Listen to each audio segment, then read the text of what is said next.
মুসলমানের উপরে আর কতটুক জুলুম হইতো ভাই, দেখতে পাচ্ছেন যেমন কত সুন্দর সুন্দর ফাঁকার বাড়িঘর ভাই বাঙ্গি একবারে মাটির লোক মিলাই নিয়ে গেছে। এটা তো গেছে আচ্ছা সরকারি জায়গাত মানছি, কিন্তু ওই গাছাইন দেখি তা দুষ করছে, দেখো পুরা তরতাজা গাছাইন, বুয়ার গাছাইন, কত সুপারির গাছাইন, দেখতে আগর গাছাইন, আরো বেজান বালা বালা জাতর গাছাইন আছে।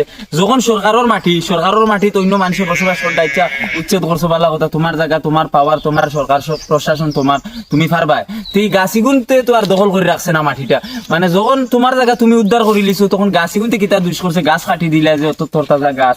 এখানে তো শিক্ষিত মানুষ তো বুঝবাই, গাছ থাকার কারণে আমরা এখনো সুস্থ আছি, অক্সিজেন লইতে পাই। আর আজ যে গাছ যে আমরা সমাজ থেকে কমের ক্ষতিকারক আমরা রোর, আজ আমরা সুখে শান্তিতে খাইয়ার ইফতারও করিয়ার চেয়ারে খাইয়ার, কিন্তু ও যেন যাতে মানুষের বাড়িঘর ভাঙ্গা হয়েছে, না সরকার থেকে না ল্যাট্রিন বাথরুমের সুবিধা আছে, না পানির সুবিধা আছে। ও যেন এটা মানুষ রোজা মাসের দিন খানো যাইতা।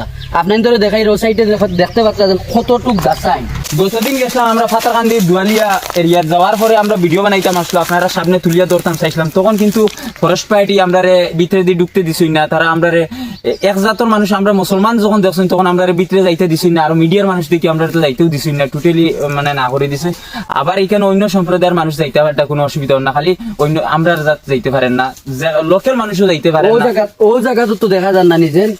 দেখো একজন মুসলমানের ঘর একটা হিন্দুর ঘর, কিন্তু দুইটা কিন্তু সরকারি জায়গা, কিন্তু মুসলমানের ঘরটা ভাঙ্গা হয়ে যায়, কিন্তু হিন্দু মানুষের ঘর ভাঙ্গা হয় না।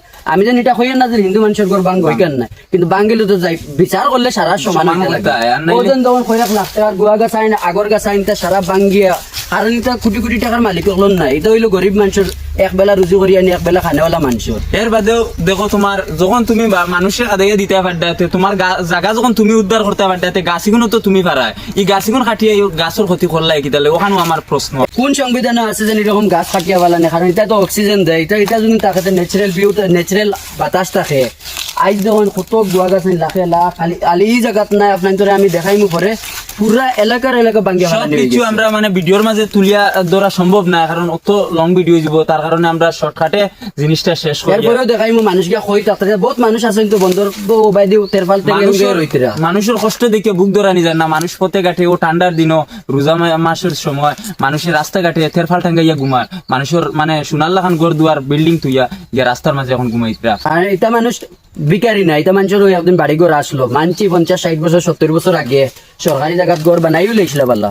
এর বাদে তো আচ্ছা বাঙ্গাল যদি লাগে তো সরকারের সুবিধা দেওয়া লাগে, যে আচ্ছা কোনো জায়গায় একটা টাকার সুবিধা অথবা পানির সুবিধা, খাওয়ার সুবিধা, এটাও তো দেওয়া লাগে না কোনো।